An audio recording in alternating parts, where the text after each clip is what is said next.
Pode aplaudir mais forte, irmão. É pro Senhor. Hoje é dia dos pais. E quem é melhor para ser aplaudido que o nosso Pai Celestial, não é verdade? Aquele que nunca nos abandona, aquele que nunca nos deixa só. Eu gostaria de saber, quantos pais nós temos aqui no nosso meio? Olha aí à sua volta. Vira para um desses pais e fala: Feliz Dia dos Pais. Olha para o outro lado, vê se tem mais algum aí e fala: Feliz Dia dos Pais. E se não tem filho, também declara profecia sobre ele. Amém? Pode se assentar. Glória a Deus. Aleluia. Todo mundo comeu bem no almoço hoje, né? Todo mundo forte? Sim ou não? Vamos respondendo comigo. Hoje vocês comeram bastante, hoje dá pra responder comigo, tá bom? Bom, hoje é dia dos pais. Eu não sou pai, mas eu tenho a honra de estar aqui com vocês mais uma vez. Em nome de Jesus, um dia serei.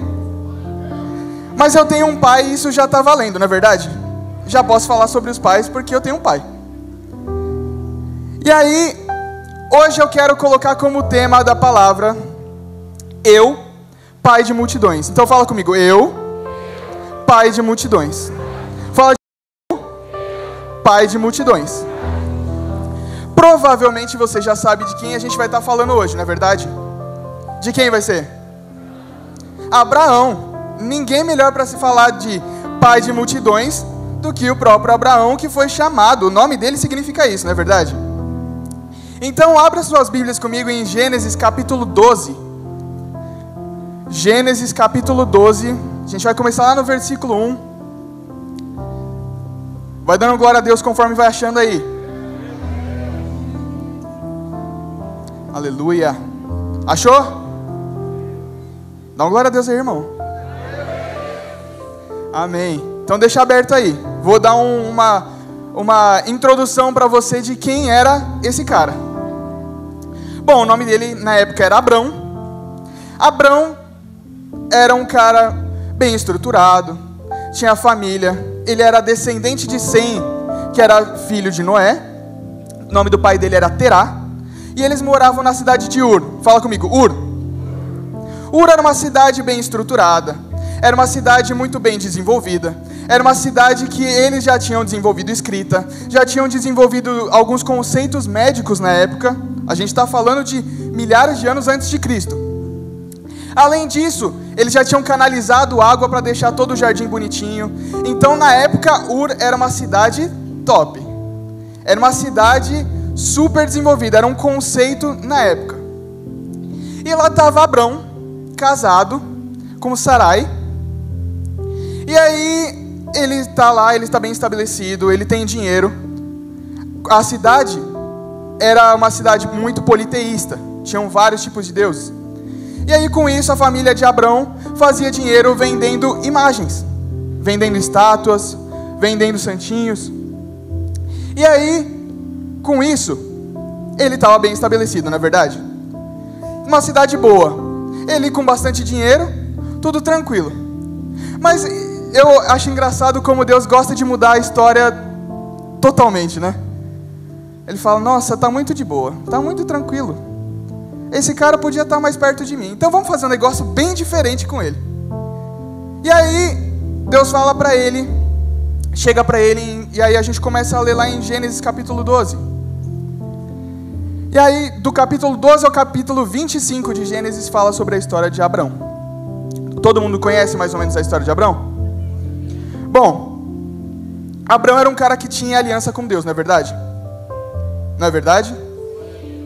Você pode ver que ele, com o andar da história, ele acaba tendo alguns comportamentos que o fazem tornar o pai de multidões. A diferença de Abrão para Abraão, que ele se torna depois, parece mínima para a gente.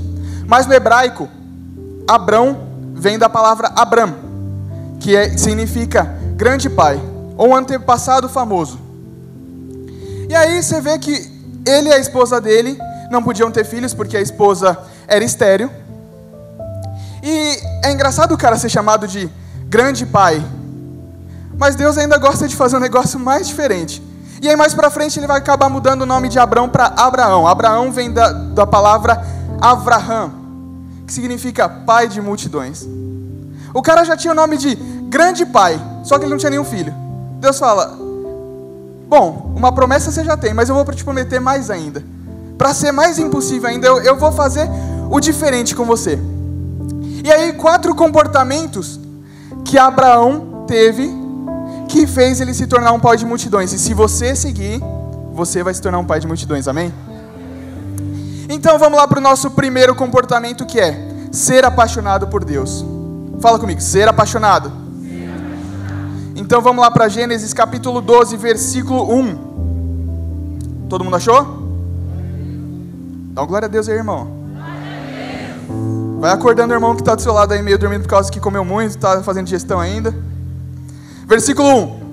Ora, o Senhor disse a Abrão: sai-te da tua terra, da tua parentela e da casa de teu pai, para a terra que eu te mostrarei, e far-te-ei uma grande nação, e abençoar-te-ei, e engrandecerei o teu nome, e tu serás uma bênção, e abençoarei os que te abençoarem, e amaldiçoarei os que te amaldiçoarem, e em ti serão benditas todas as famílias da terra. Assim partiu Abrão, como o Senhor lhe tinha dito, e foi Ló com ele. E era Abrão da idade de 75 anos, quando saiu de Harã. E tomou Abrão a Sarai, sua mulher, e a Ló, filho de seu irmão, e todos os bens que haviam adquirido, e as almas que lhe acresceram em Harã. E saíram para irem à terra de Canaã, e chegaram à terra de Canaã. Amém? Bom, aqui a gente pode ver o comportamento de Abrão. Você vê que até o capítulo 11 você não ouve falar de Abrão ser o cara mais perto de Deus, de ter uma intimidade com ele. Mas quando começa o capítulo 12, Deus fala com ele, ele não pensa 2 vezes. Não é? Quando a gente está apaixonado, não é assim? Não importa se é muito tarde ou muito cedo, se a namorada, a esposa fala, eu queria um McDonald's. Os caras já levantam rápido, não, vamos, pega e vai. Às vezes um está fechado, vai no outro. Abrão estava nesse estilo. Quando Deus falou, sai da tua casa, sai da tua parentela, eu tenho algo grande para fazer na sua vida, ele não pensou 2 vezes. Você vê que fala no versículo 4, e Abraão seguiu o que o Senhor lhe disse, não é verdade? E aí você vê que não era uma tarefa simples. O cara tinha 75 anos. Tem alguém com 75 anos aqui? 75 ou mais? Tem um senhor ali no fundo. E aí você vê que as pessoas normalmente quando estão numa idade mais experiente, assim, eles já não conseguem ter uma mobilidade tão alta, não é verdade? Eu com 21, quando eu subo a escada eu já estou... Ai meu Deus! É aquela que você para, já sobe, respira, toma um copo de água, tenho que deitar. Não é verdade? Tem muita gente aqui que é assim, que está me olhando tipo... eu também, mas vou ficar quieto. Amém? E aí, você vê que ele com 75 anos, quando Deus fala, vamos sair andando por aí. Deus não fala para onde direito, ele fala que é um lugar longe. Na época não tinha GPS para você calcular, são 3 dias e meio de viagem. Não tinha isso. Abrão saiu e na hora que ele ouviu Deus falar, ele falou, Sarai, vamos. Olhou para o sobrinho dele e falou, vamos também, pega todas as coisas e vamos embora. Ele juntou tudo e saiu andando. Você vê a paixão que foi despertada em Abrão. Não é verdade? O cara com a idade avançada, o cara já com uma vida estabelecida, numa cidade super moderna, e aí chega Deus e fala, larga tudo e vem comigo. Abrão largou uma vida boa, uma vida certeira, que ele ficaria no conforto dele, tranquilo, para ter uma chance de intimidade com Deus. Uma chance de intimidade com Deus. Isso é amor, não é verdade? E o que é mais legal de você ver na Bíblia, é porque fala que nós só amamos porque Ele nos amou primeiro. Nós só podemos amar porque Ele nos amou primeiro. Então Abrão, amando a Deus, Deus a manda Abrão de volta. E os dois foram pegando intimidade. E para essa intimidade acontecer, é necessário sacrifício, não é verdade? O pessoal que é casado aí não sabe disso, não é verdade? Muitas vezes você tem que abrir mão do que você quer, por causa da sua esposa, por causa dos seus filhos, tudo para ter um relacionamento melhor, não é verdade? É verdade ou não é? É verdade ou não é? E aí você vê que Abrão, ele não pensou duas vezes. A paixão que ele sentia naquele momento, a determinação que ele tinha, era maior que tudo isso. Quando a paixão, quando a curiosidade, quando a determinação para viver o novo de Deus, coisas tremendas podem acontecer. Eu ainda digo mais forte, quando a paixão, quando a determinação no seu projeto com Deus, coisas grandes vão acontecer na sua vida. Não há como você fazer um sacrifício e chegar mais perto de Deus e Ele te deixar de mão vazia. E Abrão é uma ótima forma de provar isso. Você vê que ele largou a vida certeira dele, por uma promessa iminente de Deus, por um amor envolvente de Deus. Ele apaixonou por Deus, ele olhou para Deus naquela hora e falou: eu topo. E quantas vezes a gente tem segurado de nos sacrificarmos por Deus, mas a gente quer ter mais intimidade com Ele? Abre o seu coração, irmão. Se apaixona por Deus. Se apaixona por Deus. Quando você sacrifica, Ele não deixa você longe, Ele te puxa para pertinho. Ele toma conta de você. Todo sacrifício traz intimidade. Nada que você fizer de sacrifício vai te deixar na mesma maneira. Eu acho que você não entendeu. Nada que você fizer de sacrifício vai te deixar na mesma maneira.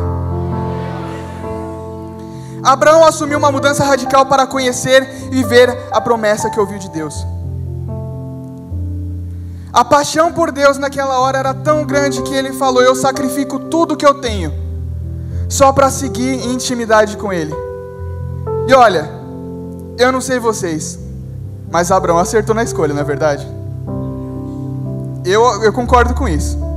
Ele era um cara que, de grande pai, de um antepassado famoso na família dele, ele seria o cara que seria o pai de multidões. Ele seria o cara que sai daquela pessoa que a família dele sabe que está lá no álbum de foto. O que é esse? É o tio Abrão. Ele era rico, tinha uma vida boa e tal, para se tornar Abraão. Abraão, o cara que a gente fala até hoje, milhares e milhares de anos depois. Eu não sei se você entendeu, mas o sacrifício que Deus pede muitas vezes de você vai trazer intimidade para Ele, com Ele. E além disso, vai marcar a tua história, vai marcar a tua família, vai mudar tudo à sua volta. O sacrifício que você faz na intimidade com Deus vai te aproximar e eu te garanto que você vai se apaixonar mais e mais por Ele. Abraão se apaixonou tanto por Ele que foi andando com Ele, que no final você ouve o profeta Isaías falando: Abraão, o amigo de Deus. E depois você vê mais para frente o apóstolo Tiago falando: Abraão, o amigo de Deus. A paixão por Deus nos leva mais longe. A paixão por Deus nos traz intimidade com Ele, mas a gente marca a história com isso. Você está aberto a sacrificar hoje, para que você tenha intimidade com o Pai? Não tem muito amém, né? Sacrifício dói, gente. Abraão juntou tudo que ele tinha na hora, ele não pensou duas vezes, juntou tudo. Ele abraçou a promessa que Deus tinha para ele e foi.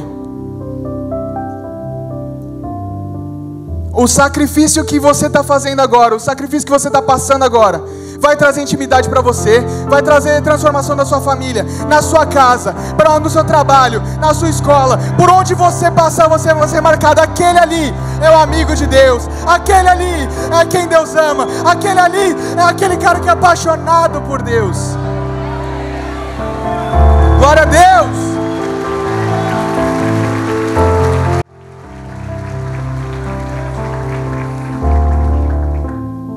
Será que você está disposto a sacrifícios?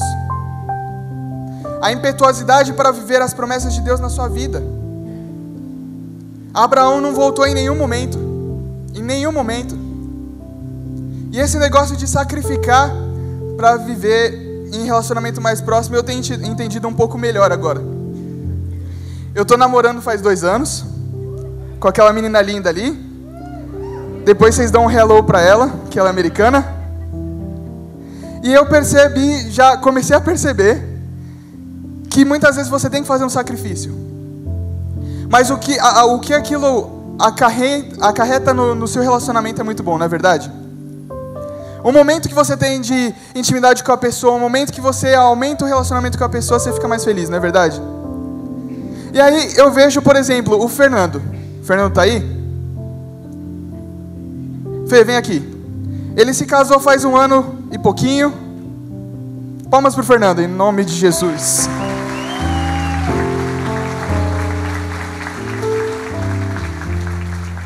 E eu acho que ele sabe muito melhor do que eu como funciona sacrificar para receber intimidade, não é verdade, Fê? É porque eu apanho muito no meu casamento. Aquela ali, ela é pequenininha, velho, mas ela é poderosa, mano. Acaba com a minha raça. Você não tem noção. Mas vale a pena ou não vale? Lógico que vale. Vale a pena cada sacrifício? Com certeza, sem dúvida nenhuma. Até quando você tem que obedecer? Tem que valer, né? Senão... Tem que falar que tem para não dar problema em casa, Com né? certeza vale sim. E Fê, o que você acha desse relacionamento? Como que anda a área de obediência num relacionamento? A área de obediência vai totalmente ligada com a intimidade, com a paixão, né? Quanto mais paixão, mais intimidade você tiver, mais fácil fica de obedecer, mais fácil fica de conviver, né? Com certeza. Bom, eu vou continuar daqui, tá bom? Gente, eu gostaria que vocês aplaudissem a vida do Lipe aqui. Porque esse garoto, ele vai retornar agora para Dallas novamente. No sábado que vem ele está indo, durante o touch ele vai estar embarcando aí de volta para Dallas, fazer o último semestre. Ele está quase formado em CFNI, não é mesmo? Garoto, quase um pastor internacional que vocês têm aqui na frente de vocês. Vocês não têm ideia. E aí eu digo mais pra vocês, esse negócio de ficar dando raio pra americano, dá não, viu? Olha lá, aquela ali, ó, aquela que tá de cabeça baixa, aquela, viu, a americaninha ali, ó, tá vendo? É aquela ali, depois vai lá e dá um agarro, um beijo, um abraço, que americano não gosta muito dessas coisas. Vai lá e fala, não, a gente que manda aqui no nosso país, brasileiro que manda no Brasil. Então chega lá, e aí, mano, firmeza, beleza? Dá uma chegada assim, hi, hello, não é na nossa praia não, velho, né? Mas é isso aí. Lipe, aproveitando a sua presença aqui, a gente vai falar um pouco mais da vida de Abraão. E Abraão, ele foi convidado a sair da casa da sua parentela, sair do lugar onde ele tinha estabilidade, tinha sua vida formada, tinha seus amigos, tinha tudo ali, para viver o novo, para viver algo que ele nunca tinha vivido, ir para uma terra desconhecida, onde ele não sabia o que ele ia encontrar exatamente pela frente, porque não tinha muitas informações, não tinha internet, não tinha nada disso, ele simplesmente foi andando. Hoje, a gente tem um pouco de internet, mas a pessoa que eu lembro que fez isso mais recentemente foi esse garoto aqui. Ele tinha aqui a sua vida, diz que estudava, diz ele que estudava. Eu estudava assim, tá, gente? Mas eu não via isso. Eu, como irmão dele, não via ele estudando muito, assim, mas ele falou que estudava. E Deus teve um chamado para ele, onde ele deixou seus amigos, deixou sua casa, deixou sua família, a sua segurança, para que ele fosse para uma terra desconhecida, para Dallas, onde nós não conhecíamos ninguém. Digo nós porque eu incluo também o apóstolo Marcos, nosso pai aí, que tem um amigo em todo que é canto, mas lá em Dallas a gente não conhecia ninguém de verdade que pudesse ajudar. Foi simplesmente ele e Deus. E eu creio que vieram 2 sentimentos muito fortes em seu coração. Quais foram esses sentimentos que vieram no seu coração muito fortes nesse momento? Paixão pelo que eu estava fazendo, mas muito medo. O medo, o desespero, aquilo que o ser humano mais, treme as pernas, porque o ser humano ele tem medo do desconhecido. Todos nós temos medo do desconhecido. Então novamente, Lipe, uma salva de palmas para ele. Ele vai agora sentar aqui um pouquinho para ele descansar, que ele está muito cansado. Ele foi para lá, um menino, agora um homem namorando, gente. Vocês acreditam nisso? Era o meu bebezinho. Mas é isso aí. E quando Abraão ele foi chamado para ir para um local onde ele não conhecia, ele viveu ali esses dois mesmos sentimentos. A paixão queimava no seu coração por um Deus que ele tinha conhecido, por um Deus que ele tinha vivido, por um Deus que ele tinha uma intimidade que crescia. Mas com certeza ele foi dominado naquele momento por um medo. E sabe o que o medo causa no corpo humano? Eu não sei se vocês já pesquisaram sobre isso, se vocês já estudaram sobre isso. O medo, ele serve para nós como uma maneira de defesa. Nós fomos feitos com essa chavinha do medo como uma forma de defesa. Quando você tem medo, quando você tem um pânico, uma crise ali do negócio, o que acontece com você? É liberada uma adrenalina muito alta na tua corrente sanguínea. A adrenalina vem, toma ali os teus músculos, faz com que os seus músculos enrijeçam, fiquem mais fortes. As suas mãos começam a ficar geladas, as extremidades em geral ficam geladas, porque o sangue que estava nas extremidades começa a circular mais pelos músculos. Seu coração acelera e você fica pronto para correr, para fugir. Porque imagina naquela época que o ser humano ele tinha que caçar para sobreviver. Hoje em dia a gente vai no McDonald's, vai no açougue comprar carne, vai no mercado comprar coisa para comer, enfim. Naquela época não tinha isso. Naquela época, quando ele ia caçar, ele podia se deparar com um animal que ele não conseguia lidar ali, e ele precisava correr. E por isso que nós temos essa válvula aí que vira, e que o seu corpo fica preparado para fugir, para correr. Você fica pronto para agir de alguma maneira muito extrema. Mas Abraão, ele usou esse seu medo, toda essa força nos músculos que ele teve ali, como um impulso para sair da sua terra e para ir em direção à vontade do Pai. Abraão, ele quis viver aquilo que tinha para a vida dele. E nós fomos chamados para viver os sonhos de Deus, para viver a vontade de Deus, para viver aquilo que Deus tem para nós. Mas você só vai viver os sonhos de Deus na sua vida no momento em que a tua paixão for maior do que o seu medo, e o seu medo seja apenas mais um impulso para que você saia da sua zona de conforto e vá correndo ao caminho do Pai. Aleluia. Então nesse segundo tópico a gente colocou aqui sim: apesar do medo, Abraão obedeceu.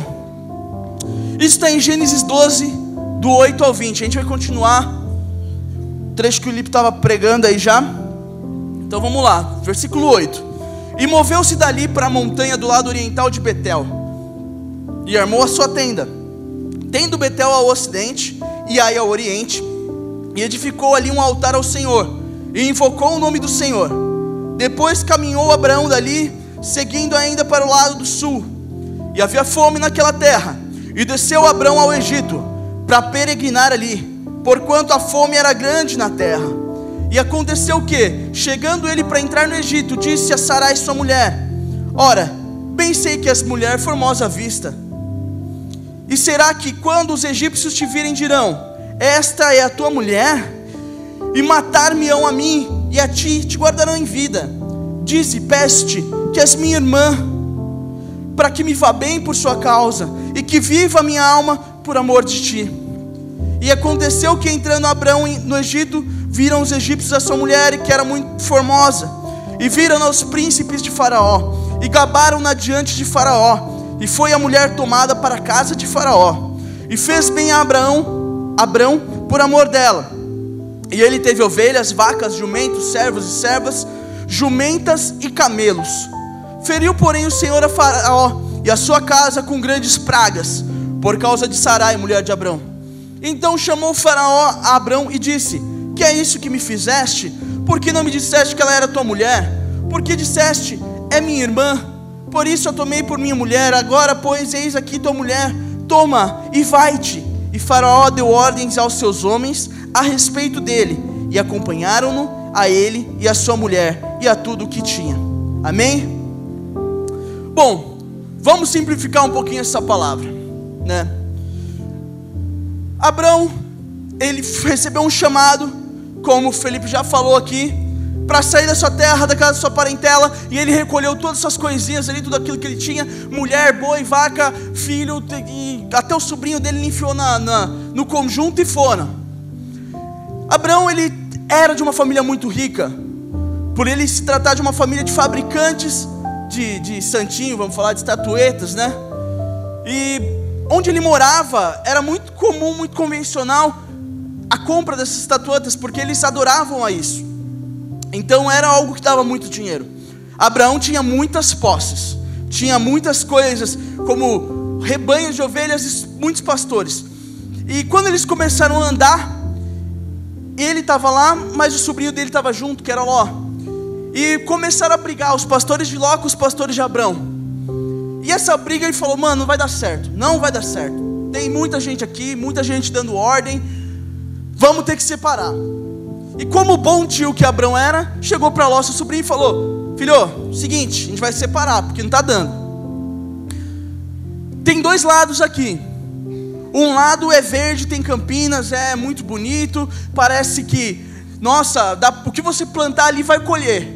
E o outro lado é árido, deserto, não tem nada de bom aos olhos. E o sobrinho dele, como ligeiro que era, falou: pô, eu vou para a parte verde, beleza? Aí Abrão falou: bom, beleza, vai.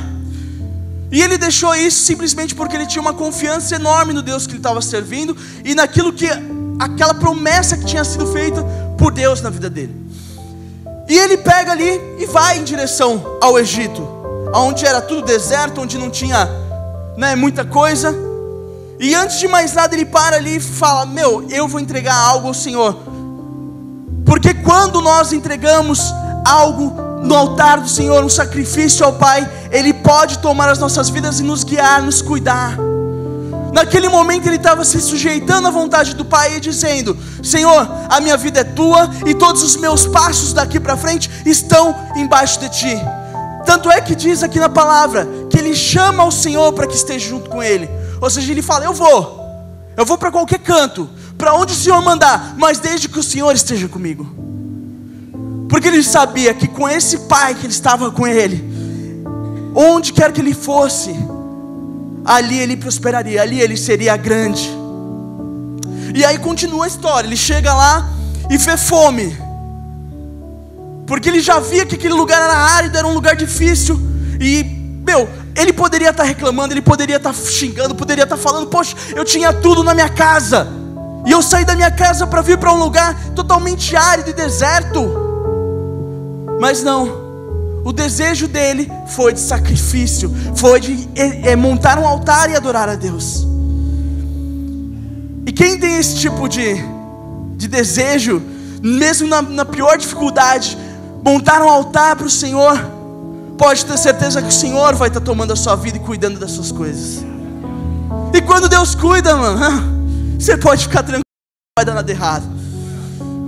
Abraão mesmo assim ainda estava com medinho lá no fundo, porque ele estava chegando lá e ele começou a ver aquele povo, e ele olhou e falou: ô povo feio, as mulheres são feias, os homens são feios, uns baita de uns dragão, aqueles trabucos. E ele olhou para o lado e viu a mulher dele, filezinho.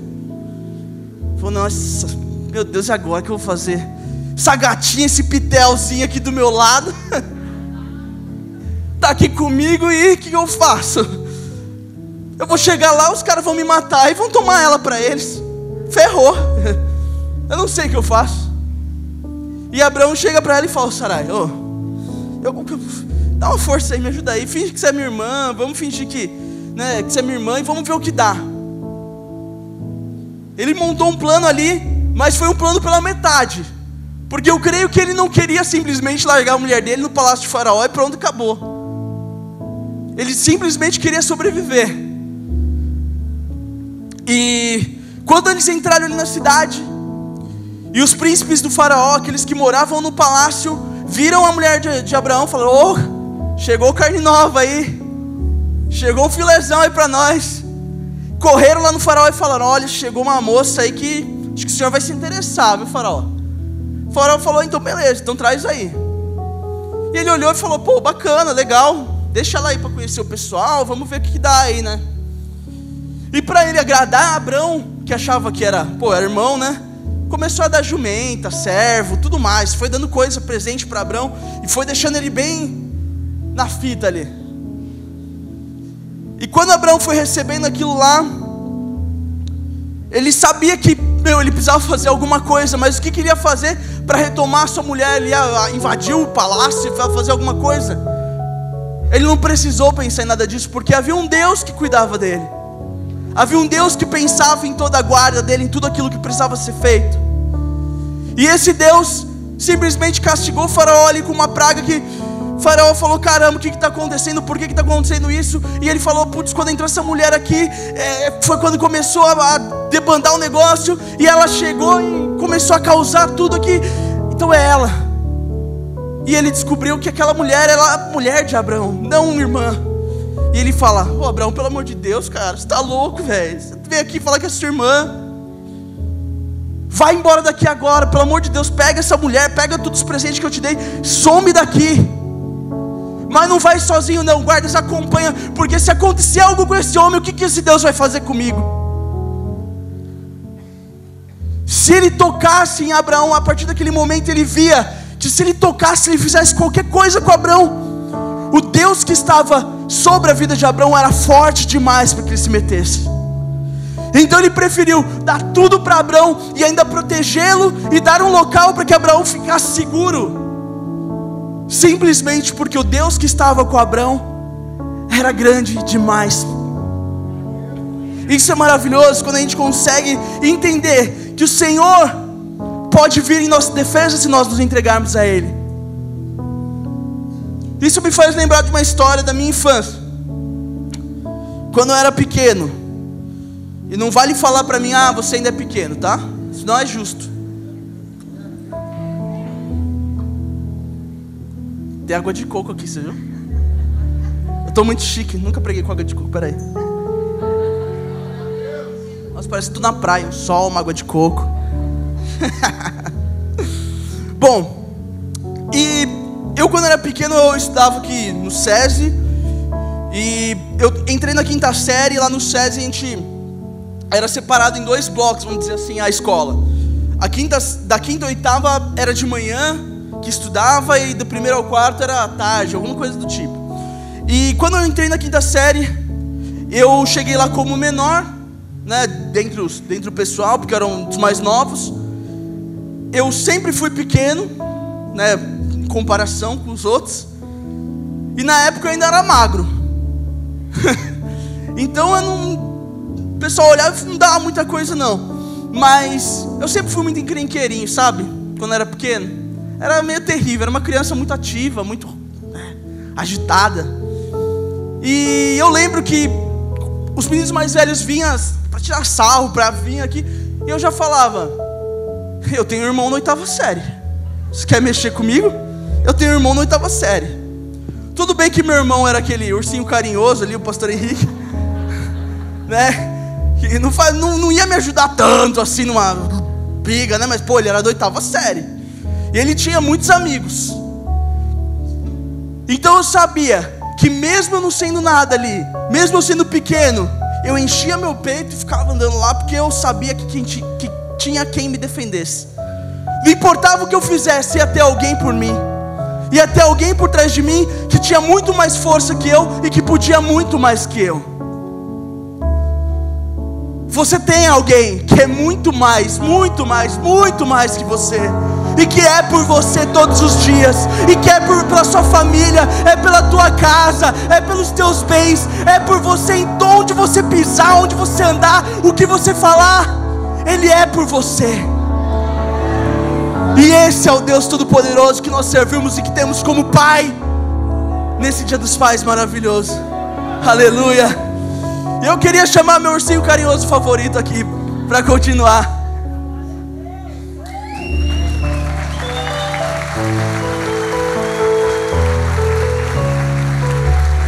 Em primeiro lugar, o ursinho carinhoso é teu passado, rapaz. Respeita. É muito amor. É muito amor envolvido. Você não sabe o que eu passei na minha vida, gente. Não sabe. Isso aqui eu tenho que carregar desde que ele nasceu, entendeu? Isso aqui é carregar a cruz. Sabe carregar a cruz? Cada um tem a sua. A cruz maravilhosa dessa, cara.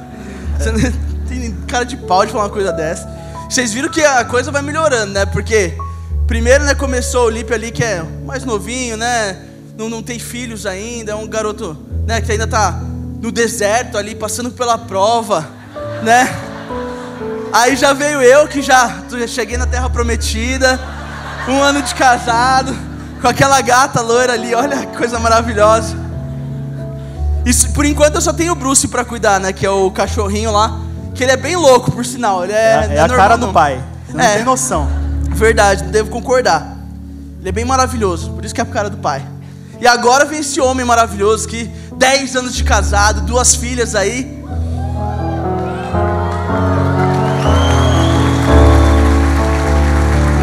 Então faça as honras.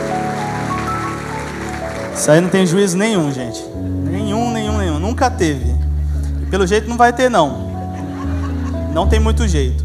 A questão é, vamos continuar sério, né? Ele acaba com tudo, mas vamos continuar sério. Abraão, ele seguia a orientação de Deus e ele vivia em obediência. E quando ele vivia em obediência, ele entendeu que existia alguém muito maior e que o protegia. O que o Fernando falou do ursinho carinhoso, retirando a parte do ursinho carinhoso, você imagina assim, eu tenho cara de líder de gangue. Quando ele pedia ajuda, quem ia? Minha gangue.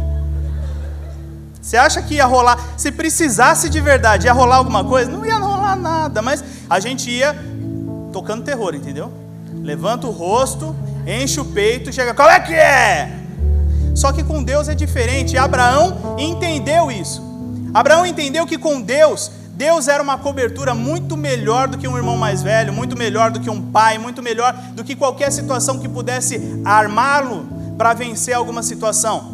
Quando você está em obediência a Deus, você tem como se fosse um guarda-chuva no meio da tempestade. E essa é a chave de tudo. Quando você entende que Deus te protege, quando você está em obediência, você tem a condição de vencer qualquer situação. Você pode dar um glória a Deus por isso? E para mim, eu entendo que a obediência está ligada a uma coisa: acreditar, a confiar. Se você entender aqui a história de Abraão, tudo estava ligado a ele ouvir a voz de Deus e ele confiar naquilo. Ele confiar que Deus ia protegê-lo, ele confiar que Deus ia abrir um caminho no deserto se fosse necessário para que as coisas acontecessem da forma certa. E essa confiança é o quê? A fé. Olha para a pessoa do seu lado e fala fé. O terceiro ponto que a gente vai falar aqui é a prática da fé gera fruto. Repete comigo, a prática da fé gera fruto. E quando a gente fala de fé, talvez você já lembre daquele versículo. O que é fé? Me ajuda aí. Nossa, gente, vamos de novo para todo mundo entender. Fé é o firme fundamento das coisas que não se veem, mas que se esperam. Quando você entende o que é fé, você percebe que fé, ele nasce onde? Do lado de fora, no material, ou do lado de dentro? Do lado de dentro. E eu fiquei pensando sobre o que era fé desde ontem, e hoje de manhã, antes do culto, eu acordei, eu não sei você, mas eu acordo com uma fome, gente. Uma fome de 25 mendigos, como dizem por aí. E eu acordei pela manhã, estava lá me arrumando, e a minha barriga fez assim. A sua já fez isso? Já? E aí eu ouvi aquilo, eu falei, meu Deus, alguma coisa, Deus quer falar alguma coisa comigo. E eu parei para ouvir e minha barriga fez assim. Você pode não acreditar, mas é verdade. E o que eu entendi de Deus? Deus falou de uma forma bem clara e de uma forma que eu nunca tinha ouvido antes. Mas a fé nada mais é do que o ronco na barriga de alguém. Quando você tem um ronco dentro da sua barriga, o que ele faz com você? Ele te impulsiona a tomar uma atitude. Quem tem fome vai atrás do quê?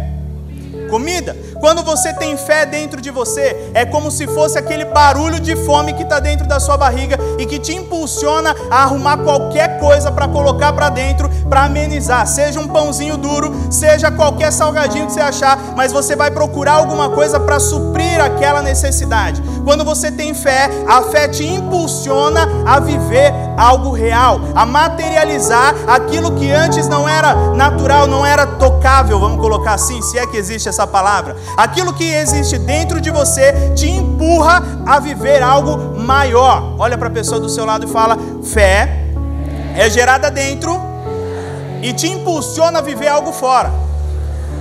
Vamos continuar aí, Gênesis capítulo 17, versículo 1. Gênesis 17, 1 fala assim: sendo, pois, Abrão da idade de 99 anos, apareceu o Senhor a Abrão e disse-lhe: eu sou o Deus Todo-Poderoso, anda em minha presença e sê perfeito, e porei a minha aliança entre mim e te multiplicarei grandissimamente.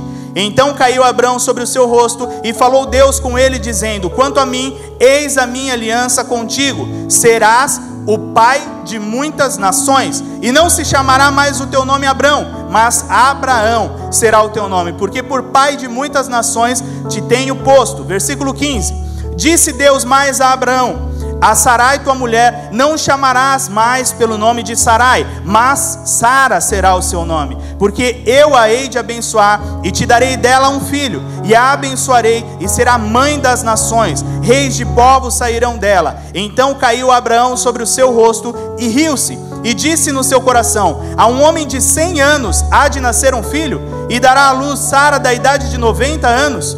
Versículo 19: e disse Deus: na verdade Sara tua mulher te dará um filho, e chamarás o seu nome Isaque, e com ele estabelecerei a minha aliança, por aliança perpétua, para a sua descendência depois dele. Continuando, Gênesis 18, 12, fala assim, ó: assim pois riu-se Sara consigo, dizendo: terei ainda deleite depois de haver envelhecido, sendo também o meu senhor já velho? E disse o Senhor a Abraão: por que se riu Sara, dizendo: na verdade darei eu a luz ainda, havendo já envelhecido? Haveria coisa alguma difícil ao Senhor? Lê comigo essa frase: haveria coisa alguma difícil ao Senhor? Agora com vontade, vai, 1, 2, 3 e... ao tempo determinado tornarei a ti por este tempo da vida, e Sara terá um filho. Pensa comigo. Depois de tudo que você já ouviu aqui sobre a vida de Abraão, Abraão teve o seu nome mudado, Sara teve o seu nome mudado, e tudo porque Deus colocou sobre eles uma promessa. E essa promessa nascia onde? No interior. Deus colocou como uma semente de fé dentro do coração, dentro do âmago. Eu nunca usei essa palavra, vai me dar um valor aí.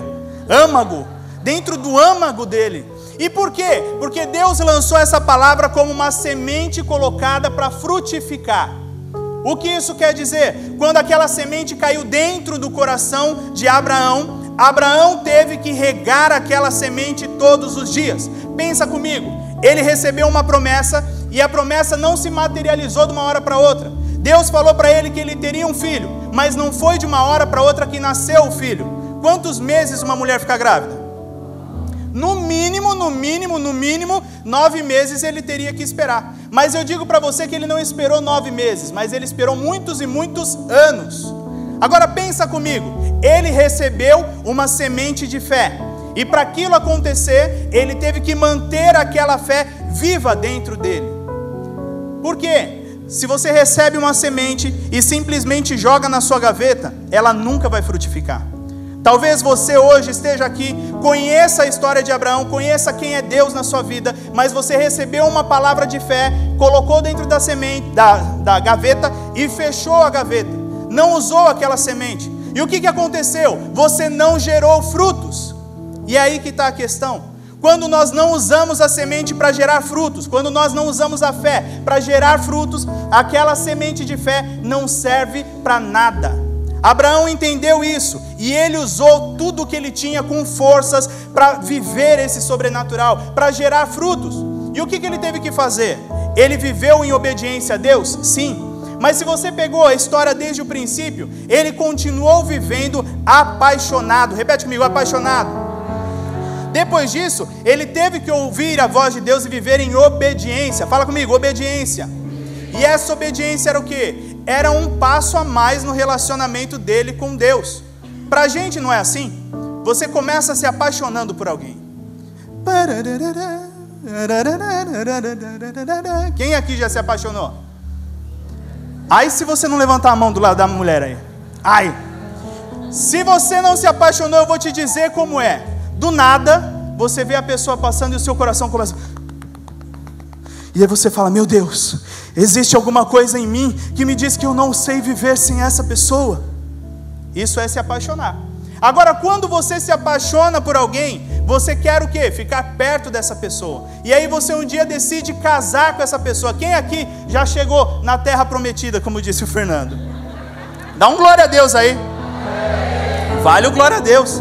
E quando você chega na terra prometida, no lugar mais especial que Deus preparou para você nesse relacionamento, você chega num momento que existe um momento de frutificar. E se você é pai, ou se você é mãe, você frutificou, você gerou algo especial, você gerou frutos.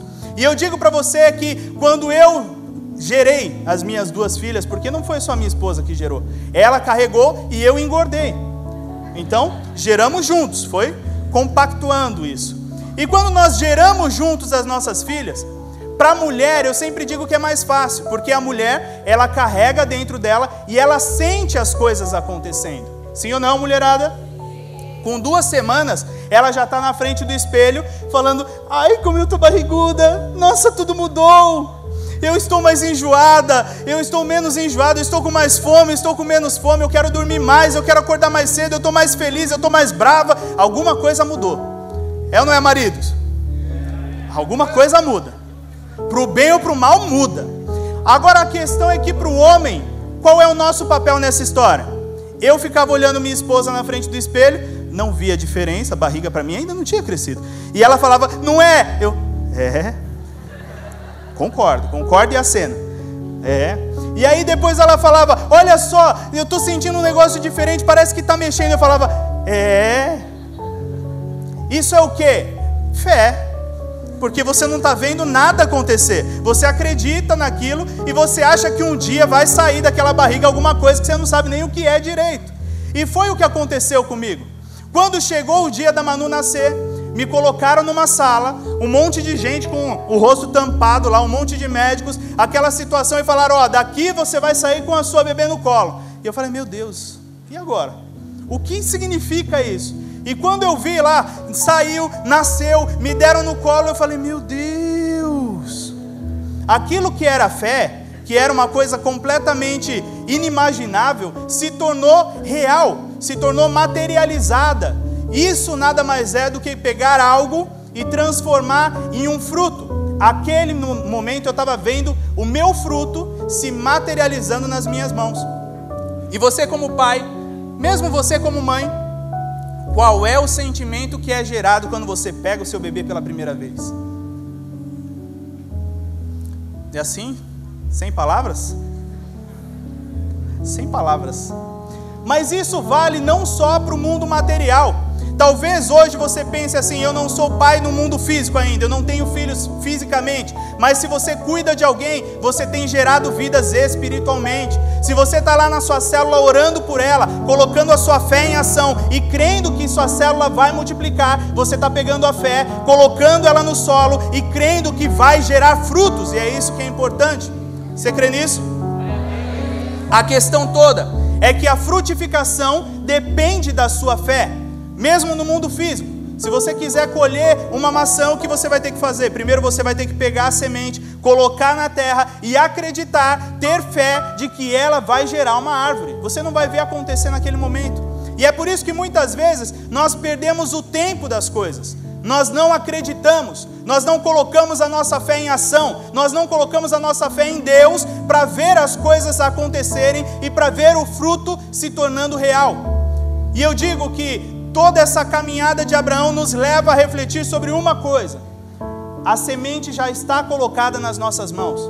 Deus não falou para ele, pega algo que você não tem, vai lá e compra alguma coisa para sair do meio da tua terra. Não, Deus só falou, sai do meio da tua terra. Aquilo que ele tinha dentro dele era o suficiente para que ele vivesse o sobrenatural e gerasse frutos. Por isso eu digo para você, já está dentro de você o que é necessário para que você gere frutos, para que você viva com os frutos, mas isso depende da sua fé, e se você tiver fé, você vai colher em abundância. Quando nós olhamos aqui, nós vemos que muitos homens viveram a fidelidade e a lealdade de Deus, e a fidelidade e a lealdade de Deus estão associadas a uma coisa, a gerar frutos e a viver o crescimento de Deus. Abraão viveu isso e nós vivemos isso.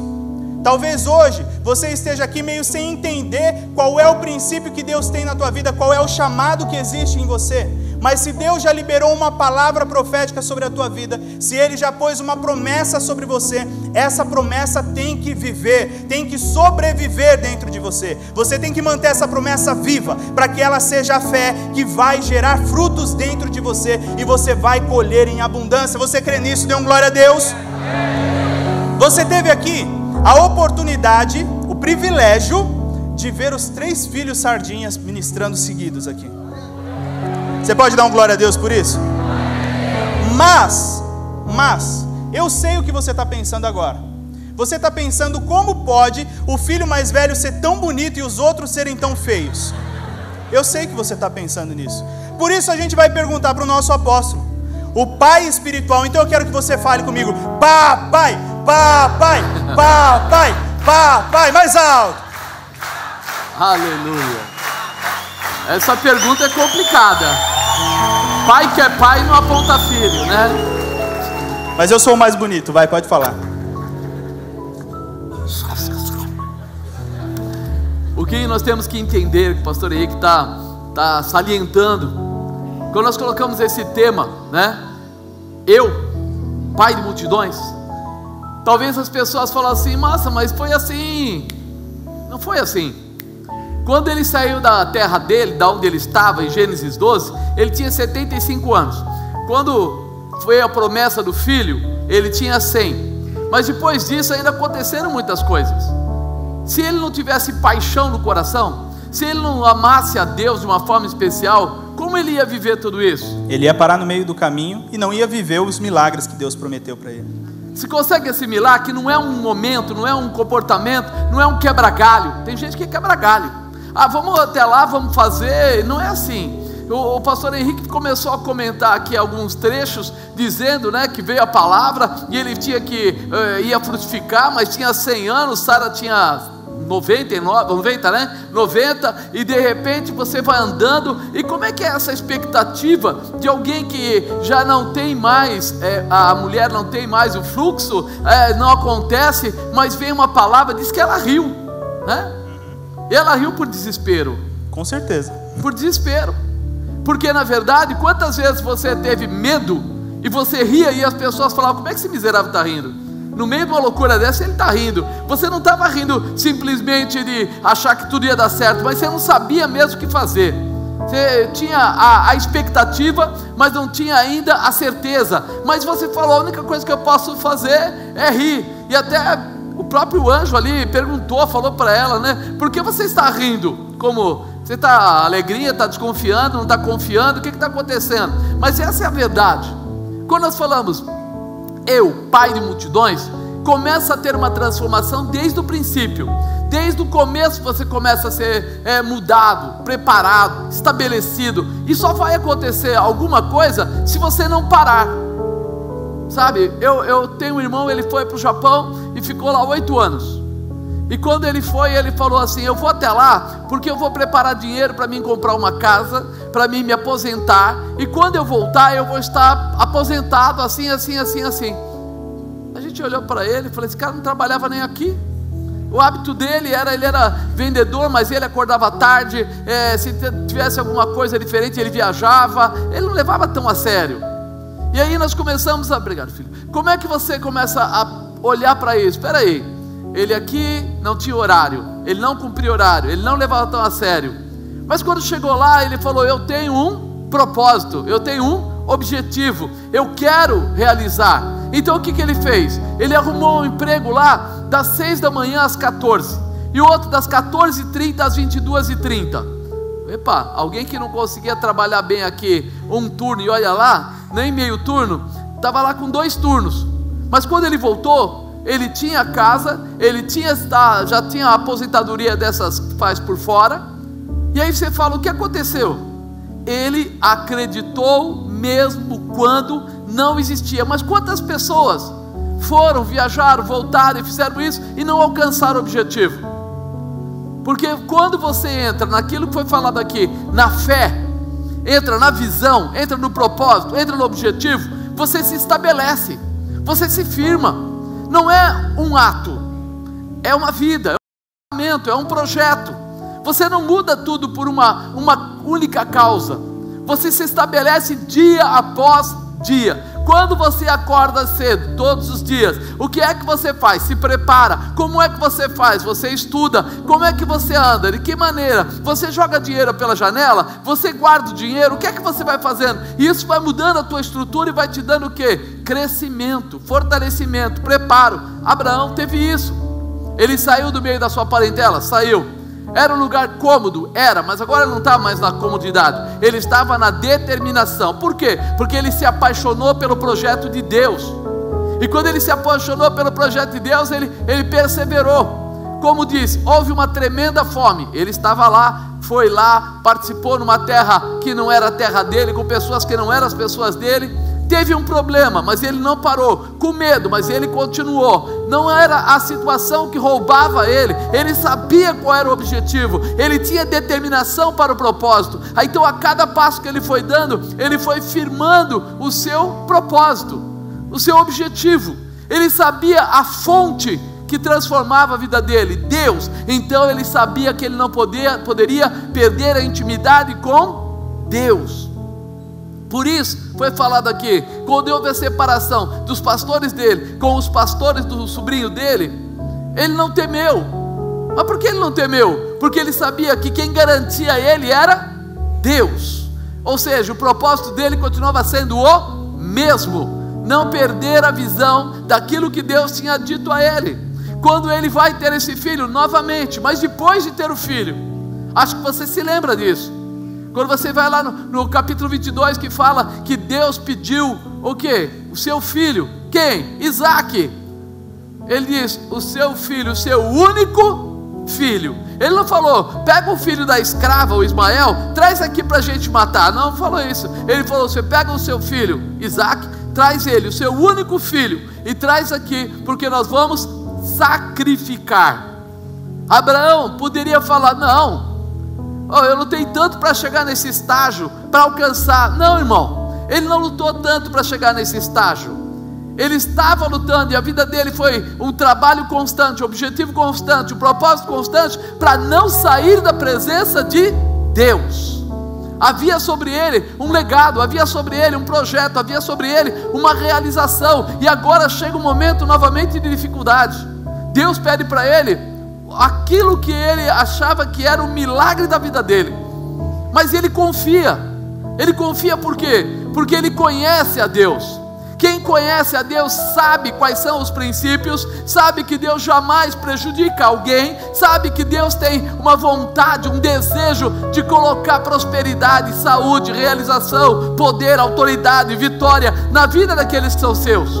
Então ele sabia, Deus jamais vai querer o meu filho, Deus jamais vai querer. Por isso, quando ele falou, pega o teu filho, o teu único filho, e leva lá no monte, você vai sacrificá-lo. Ele pegou a madeira, ele pegou o cutelo, ele pegou o fogo, ele pegou o filho, pegou os empregados, e foi naquela direção. E quando chegou no pé do monte, os empregados falaram, e agora? Ele falou, vocês ficam aí, nós iremos e tornaremos.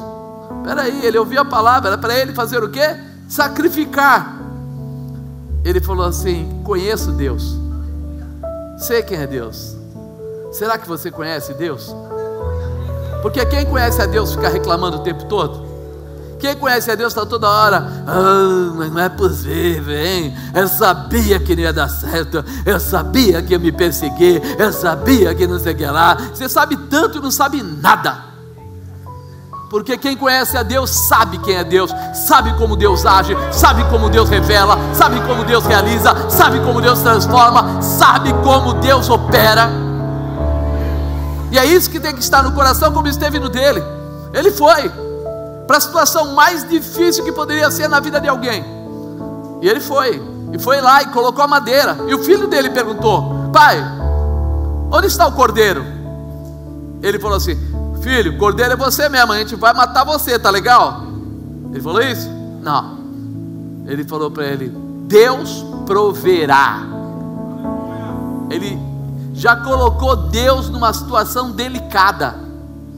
Ele já colocou Deus numa situação de, olha Deus, estou aqui, não estou preocupado, porque o Senhor é provedor. O Senhor não é aquele que tira, o Senhor é aquele que dá. O Senhor não é aquele que vem para roubar, não vem para destruir. O Senhor vem para dar vida e vida em abundância. O Senhor acrescenta, o Senhor realiza. E quando ele coloca o garoto em cima da madeira e pega lá o cutelo, a faca para poder imolar, ele ouve uma voz dizendo: não faz isso não, Abraão. Olha para trás. Quando ele olha para trás, ele vê que já tem um animalzinho ali atrás dele, com as 4 patas amarradas. Ele falou: eis aí o cordeiro para o sacrifício. Amado, Deus queria apenas uma confirmação. Queria saber, porque a palavra era o quê? Que ele ia fazer Abraão pai de multidões. Se ele ia ser pai de multidões, ele ia ter que pensar como pai de multidões, ele ia ter que ter posição, ele ia ter que ter autoridade, ele ia ter que ter determinação, ele teria que ter convicção do que é ser pai de multidões. Não quebra galho, não mais ou menos, porque muitas vezes nós vemos as pessoas crente até um certo estágio. Ele chega no começo da vida dele, vai para a igreja e ele ganhava lá R$1.000, e ele fala: eu vou dizimar. Ora, Deus faz ele ganhar 3, e ele fala: não, lógico, eu continuo sendo dizimista. Aí Deus faz ele ganhar 60, e ele já começa a pensar. Aí ele vai e começa a ganhar 100, aí já não dizima mais.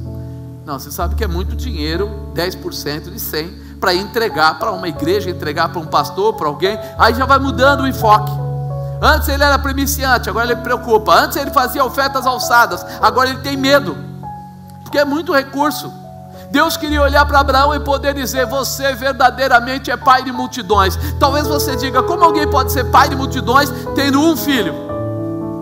Na verdade ele teve 2. Um foi com a empregada e o outro foi com a mulher dele mesmo. E a culpa não foi só dele. A esposa dele colocou a empregada com ele para poder gerar um filho, para que ela pudesse dizer que ia cuidar de uma criança. Mas Deus não olhou essa situação de forma diferente. Ele olhou Ismael como o líder aí de um povo muçulmano, do povo que veio, e ele deu a ele 12 tribos, e olhou de repente para Isaac, deu a ele Jacó, e deu a ele 12 tribos. Deus não fez acepção. Se você chegar a qualquer egípcio, a qualquer árabe lá, e disser: somos irmãos, ele vai falar: sim, temos o mesmo pai, o nosso pai Abraão. Por quê? Porque quando você olha para os judeus, eles vieram de Abraão. Quando você olha para os muçulmanos, eles vieram de onde? Abraão. Ou seja, pai de multidões. Isso começa a ser nítido, claro, determinante, para que a gente entenda o que Deus quer fazer. Ele não quer que você seja pai de multidões até o ano X. E depois? Não, já não sou mais. Abraão ainda é colocado como um dos heróis da fé, chamado ainda de pai de multidões. Mesmo tantos 5, 6 mil anos depois, ele continua sendo chamado pai de multidões. Por quê? Porque ele recebeu um legado, e ele carregou esse legado e conseguiu dar continuidade a esse legado, porque era a ordem de Deus. Como assim? Ele, depois de tudo isso, de estar estabelecido, já velho, com muita idade, ele percebe uma coisa: agora é hora da continuidade daquilo que Deus determinou, porque o Senhor falou que a posteridade dele seria como a areia da praia ou as estrelas do céu. Mas ele tinha um filho. O que ele tinha que cuidar então? Da continuidade. Então o que ele faz? Ele pega Isaac, vê que ele já está numa idade boa para casar, e ele pensa: se eu mandar Isaac achar uma mulher, ele vai achar, mas ele pode achar alguém que esteja em julgo desigual, ele pode achar alguém que não tem nada a ver com Deus. Ei, não é possível. Lógico que é possível. Olha para Salomão. Salomão conseguiu se unir a pessoas que acabaram indo para o palácio dele, para onde ele estava, vamos dizer assim, e eram de outros reinos, outras mulheres, porque ele juntou reinos, e aí elas começaram a trazer o quê? Deuses pagãos para dentro do palácio. E isso deixou Deus muito triste. Por quê? Porque de repente os deuses pagãos começaram a tomar lugar lá dentro de uma forma grande.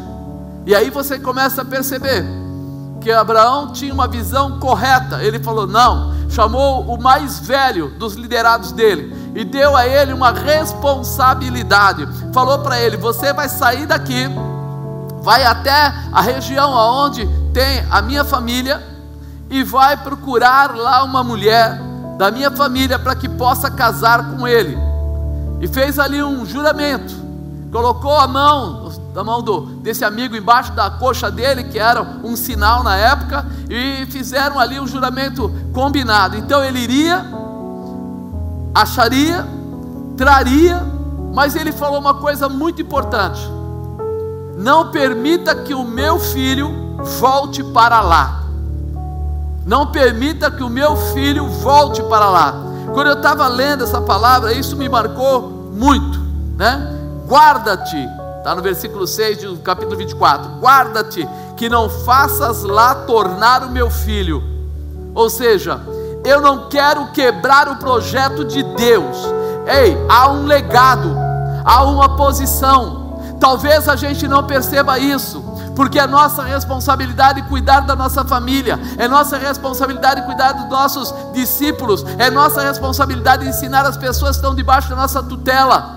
Por quê? Porque há uma grande possibilidade do inimigo ser mais forte vamos dizer, no chaveco e levar embora de volta. Quantas pessoas eram crentes e perderam a intimidade com Deus? Quantas pessoas falavam em línguas e não falam mais? Quantas pessoas tinham fé? Quantas pessoas estavam debaixo de um propósito e perderam o propósito? Por isso ele fala isso. Abraão lhe disse: guarda-te que não faças lá tornar o meu filho. E ele fala: Senhor, como eu vou fazer tudo isso? Ele falou: não, eu até, vamos dizer assim, se não der certo buscar a mulher, tudo bem, mas nunca permita que meu filho volte àquela terra. Por quê? Porque está levando Abraão e está levando o filho dele, ou seja, o legado dele, de volta ao mundo. Ei, Abraão, ele não era convertido a Deus, porque a família dele fabricava estátuas, foi falado aqui, e essas estátuas eram de deuses pagãos. Eles eram politeístas, eles tinham muitos deuses. Ou seja, se volta para lá e começa a pensar em dinheiro, começa a pensar em amizade, começa a pensar em aparência, começa a pensar em tantas coisas, daqui a pouco estaria perdido, daqui a pouco estaria sendo roubado na fé e atrapalhado no projeto, e não teria mais o legado que o Senhor preparou para ele. Por isso ele fala isso: não permita que o meu filho volte para lá. Nós, hoje, temos visto isso muito dentro da igreja. As pessoas começam a andar com pessoas que não tem nada a ver, vão trabalhar em lugares que não tem nada a ver, e daqui a pouco tem uma porção de gente se perdendo, se distanciando das promessas de Deus, sendo roubados no legado, sendo roubados naquilo que é projeto. Às vezes foi pago um alto preço. Às vezes nós vemos, um dia uma pessoa falou, né? Você sabia que dentro das cadeias os nomes mais comuns, né, são Moisés, são nomes bíblicos, Elias, Eliseu? E eu falei: ele falou: tem muito filho de crente preso, a mãe sofre, o pai sofre. Era o legado, Deus deu o legado, deu a grande realização, mas os filhos encontraram com pessoas que não serviam, que tinham outros hábitos, e eles foram, vamos dizer assim, levados. Não estou falando que é ruim, o que é bom, o que é certo, o que é errado, é o que acontece. Por isso Abraão não quis que acontecesse isso mais ou menos há 5.000 anos atrás, ou seja, olha há quanto tempo, já era assim, não mudou agora. Eu sei que o ser humano acha que ele é esperto, que tudo é novidade para o dia de hoje, mas não é. Isso já acontecia há 5.000 anos atrás. Essa nossa falsa sabedoria já acontecia, já tinha o inimigo trabalhando contra. Então quando nós olhamos para isso, a gente vê esse homem, esse empregado, esse fiel a Abraão, com uma responsabilidade tremenda. Você vai lá, e aí ele vai no caminho. Quando ele está indo no caminho, ele começa a pensar: como eu vou saber o certo e o errado? Como eu vou conseguir distinguir isso? Como eu vou conseguir tomar uma atitude que possa ser a correta? Porque ele diz: escolhe uma mulher para o meu filho. Como eu vou escolher uma mulher para alguém, e com tantas mulheres e pessoas que existem? Então ele entra na visão o quê? De Deus. Faz o quê? Propósito. Coloca o quê? Objetivo com Deus. Senhor, eu vou chegar àquele lugar onde as mulheres vão lá dar água para os animais. Porque primeiro iam os homens, E depois que os homens iam, eles saíam, aí vinham as mulheres para fazer isso, para não haver nenhuma mistura, nem ninguém que atrapalhasse ninguém, nem outras coisas. Então já tinha essa separação. Mais tarde as mulheres, ele vai exatamente para aquele lugar um pouco mais tarde, para encontrar as mulheres que estavam lá. Primeiro, já eram mulheres que trabalhavam. Segundo, mulheres com objetivo. Terceiro, mulheres com obediência. Existia uma característica que já era melhor naquelas pessoas, que não eram pessoas quaisquer, mas pessoas que tinham um comportamento de ajudar, de fazer, de realizar, que poderiam ser boas esposas. Então ele vai até lá, mas ele já coloca: Senhor, o Senhor vai me dirigir para que eu não erre. A primeira mulher que eu olhar e ver ela tirando água, eu vou pedir para ela que me dê água. Se ela parar para me dar água, eu vou saber que é o primeiro sinal que essa mulher é a que o Senhor escolheu para Isaac. E ele continua, ele fala: para que não haja erro, ela também vai dar água para os meus camelos. Aí já começa o segundo passo, porque uma coisa é você dar água para uma pessoa, outra coisa é você ter que encher lá o local, né, onde era o bebedouro dos animais. Então você vai precisar tirar não só um, vamos falar, chama de balde, não só um balde, mas vários baldes, para poder ter ali a quantidade para que os camelos pudessem beber água. E camelo bebe bem, tá, irmão? Camelo bebe bem, porque ele tem um depósito à parte lá, então ele tem um hábito de encher aquele depósito. Aí ela vai e ele encosta, pede para ela água, ela fala: pois não, e dá água para ele.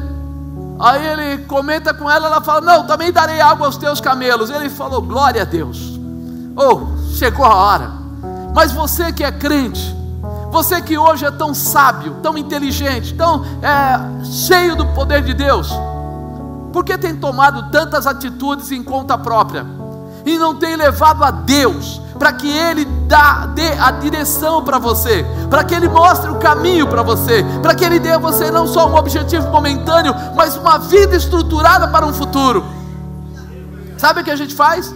A gente toma atitude, e quando dá errado a gente chama Deus. Senhor, olha o inimigo querendo roubar a minha bênção, olha o inimigo querendo me atrapalhar. Ele falou: não é inimigo não, é você mesmo, você que foi lá e fez, você que fez por sua conta. O inimigo nem sabia que você ia fazer isso, você fez, agora a responsabilidade é sua. Então você tem que entrar na misericórdia de Deus, você tem que pedir ajuda de Deus para resolver o problema que você causou. É outra história, é outra história. Então nós precisamos realmente entender, ele não teve problema, ele já fez a terceira pergunta, precisava conhecer a família. Como é que ele ia saber se a família era exatamente o que ele estava procurando? Ele pergunta: lá na casa do seu pai tem um lugar para que a gente possa se alojar por esse dia e também para dar comida aos camelos? Ela fala: tem, porque era hábito, né? As pessoas se autoajudarem, até mesmo às vezes recebiam alguma oferta por isso. E aí ele fala, chama ele, leva ele, chega lá e ele fica sabendo, era Naor, o irmão de Abraão. Olha como Deus dirige a situação e coloca no lugar exato. Ele não erra na mira. Se tinha agora essa promessa especial de legado, Abraão estava fazendo a parte dele, o empregado estava fazendo a parte dele, Deus estava fazendo a parte dele. Tinha que dar certo, não tinha outro jeito, não tinha outra maneira. Tudo estava dentro dos conformes. Ninguém estava agindo por impulso, ninguém estava agindo por momento, ninguém estava agindo. Ou seja, nós precisamos aprender a agir da forma correta, por princípios, e não simplesmente por necessidade momentânea, não por satisfação pessoal, porque às vezes as coisas não são fáceis. Eu achei interessante porque diz que ele coloca o camelo de joelhos e vai orar, e é um hábito você ajoelhar um camelo, né? Mas eu achei interessante a Bíblia dizer isso, que ele coloca o camelo de joelho e vai orar. Ou seja, a impressão que dá, todos que estavam ali se vergavam ao Senhor, estavam debaixo do poder de Deus. Por isso estava escrito ali para você ler e entender que Deus é o Senhor de tudo, de todo o tempo, de todas as coisas, para todas as coisas, e nós precisamos viver isso. O legado ali só podia se concretizar, pai de multidões, se ele achasse a pessoa certa para casar com o filho dele, para gerar a condição futura. E foi. Isaac casa com Rebeca. Rebeca aceita imediatamente o convite, segue com esse empregado, vai para casa e acaba tendo ali um relacionamento, né? Um novo casamento, e ali começa a nova situação.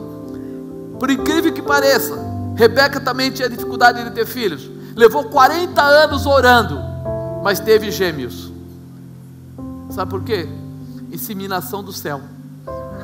Não, porque quando o pessoal fica falando aí que faz inseminação aqui, dá-se gêmeos, trigêmeos, então deve ter sido, né, irmão? Porque, veja bem, de repente ela ficou 40 anos sem poder ter filhos, e vai ter filho e tem logo gêmeos. O negócio é forte. Mas aí você vê que daqueles 2 filhos, não vou nem entrar em detalhe, mas Israel, né, acaba tendo lá os 12, e aqueles 12 se tornam as 12 tribos de Israel. A povoação, até hoje, o respeito, até hoje, de cada uma das tribos. Israel é dividido em tribos, e você fica sabendo, o legado, ele não para porque você fisicamente saiu da terra. O legado é aquilo que você deixa e continua frutificando.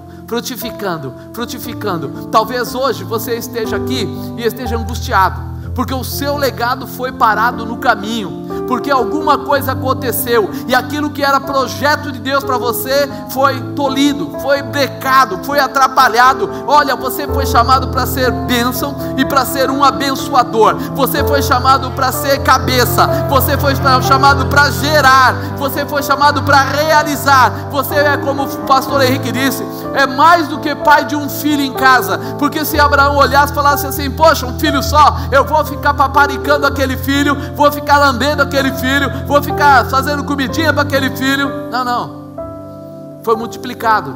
Por quê? Porque os empregados de Abraão começaram a ver o poder de Deus na vida dele. A cada situação eles enxergavam o poder. Quando Ló foi levado cativo, que houve uma guerra e ele foi levado preso, Abraão ficou sabendo, ele pegou os pastores dele.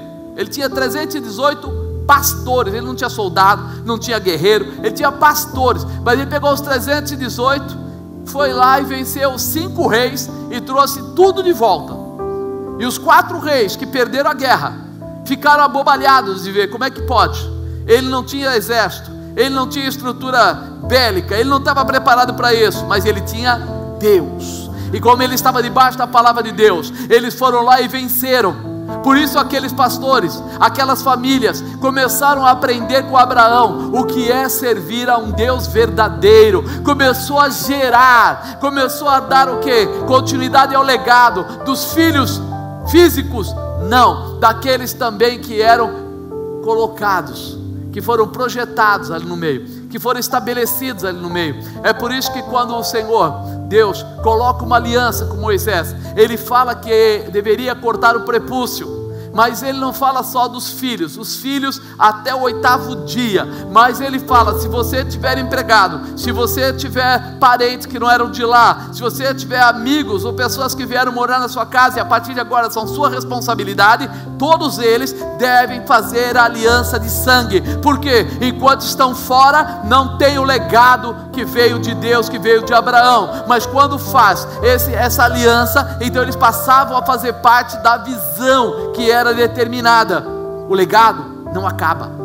Agora eu te pergunto, como é que está o seu legado no meio da sua família, no meio da sua célula, no meio dos seus vizinhos, dos seus amigos? O que é que você está gerando espiritualmente e fisicamente? O que é que você está gerando?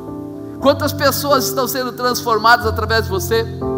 O primeiro fator para você receber essa aliança, essa intimidade, eles falaram, é ser apaixonado por Deus. Tem alguém apaixonado por Deus aí? Se você é apaixonado por Deus, as coisas se movimentam ao seu favor, né?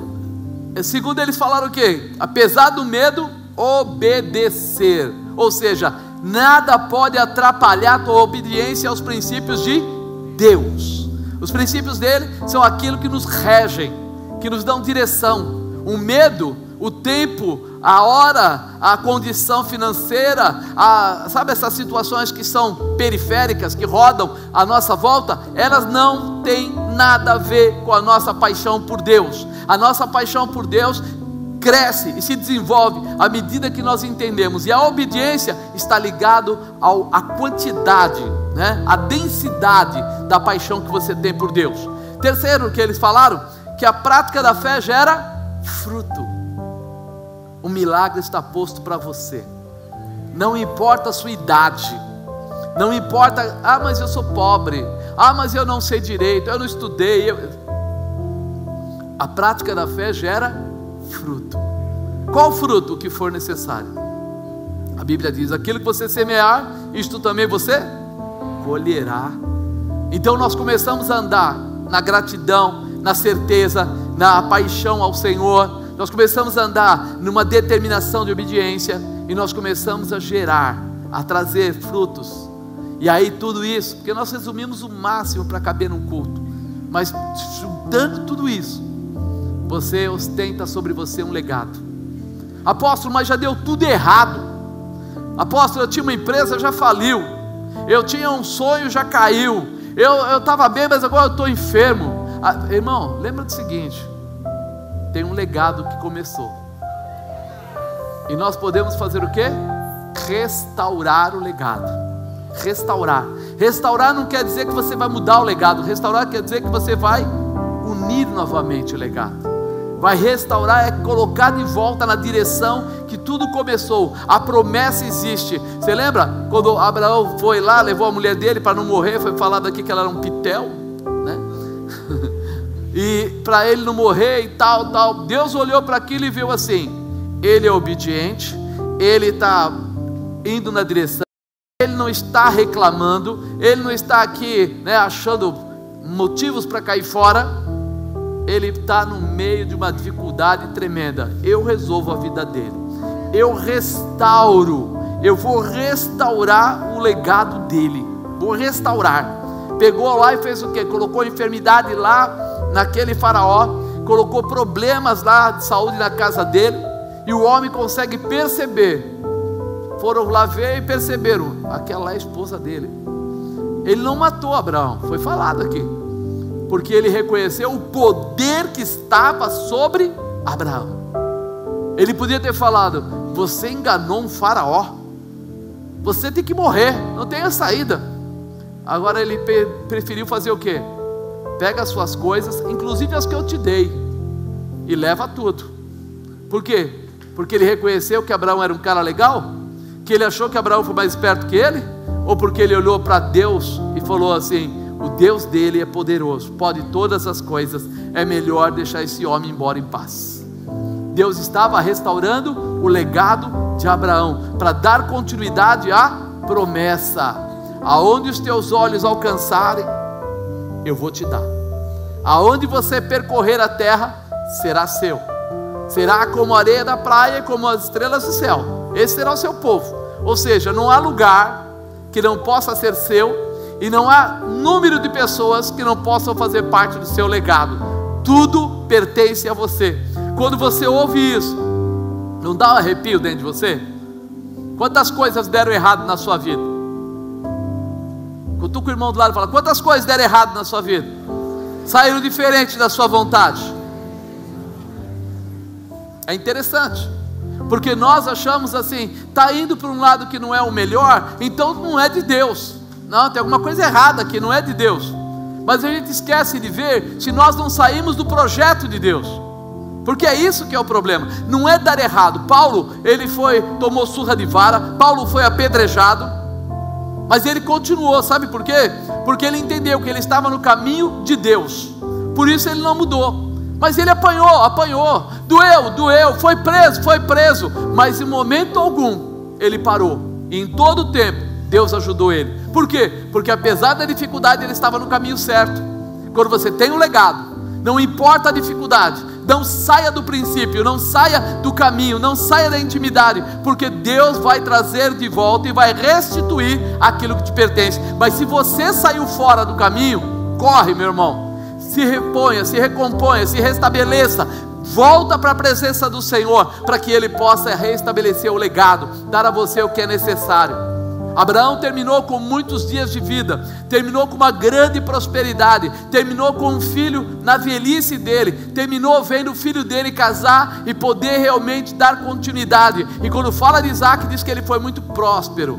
Quando fala lá de Jacó, ele fez coisas erradas, mas depois ele se corrige e se torna Israel.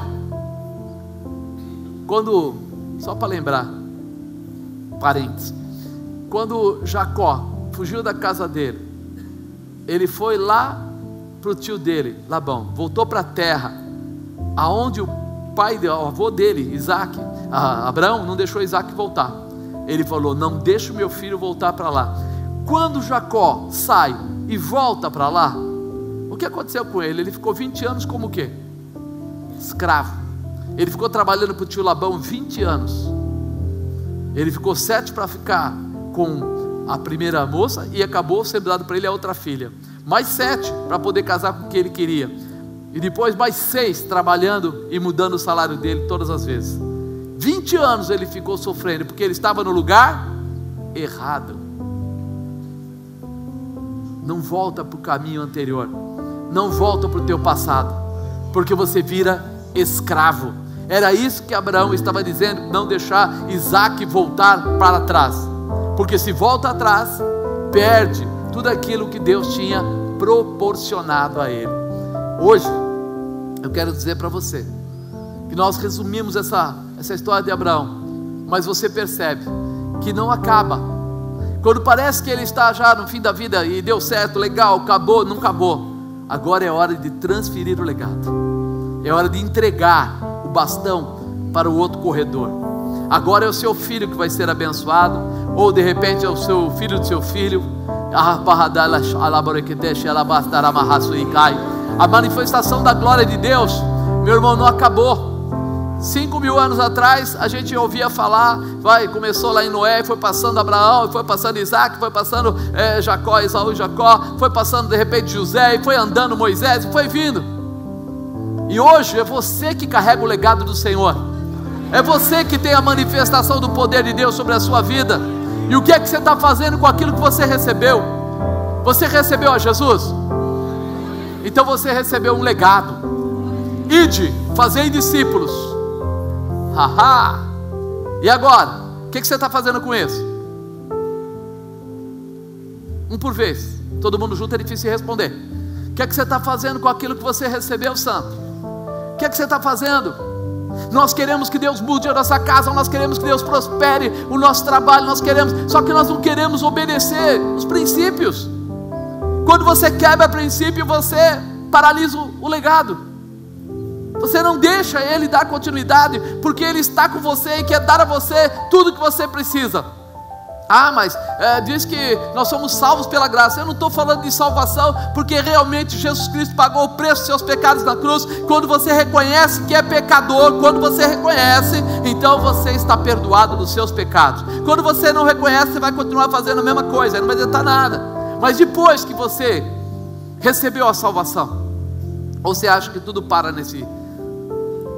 Você dá, olha, stop aqui. Eu vim para a igreja, aceitei a Jesus, agora... Não, irmão, Deus tem prosperidade, Deus tem cura, tem libertação, tem transformação, tem tantas coisas para entregar. Será que você não quer mais nada? Será que você acha que está bom só dizer que pela graça eu sou salvo, pronto, já estou na graça? Tem que ter uma mente muito pequena para parar aí, porque Deus quer dar tantas coisas para você, ainda aqui na terra. Porque muitas outras pessoas precisam olhar para você e enxergar a unção dos milagres de Deus. Eles têm que olhar para você e ver a prosperidade de Deus, tem que olhar para você e ver a cura de Deus, tem que olhar para você e ver a convicção de Deus, tem que olhar para você e ver a sabedoria de Deus, tem que olhar para você e ver que você está determinado a passar além, a ir adiante, a visitar as coisas grandes de Deus de uma forma especial. Diga: eu tenho um legado. Amém? Põe-te em pé. A importância de nós vivermos essa promessa.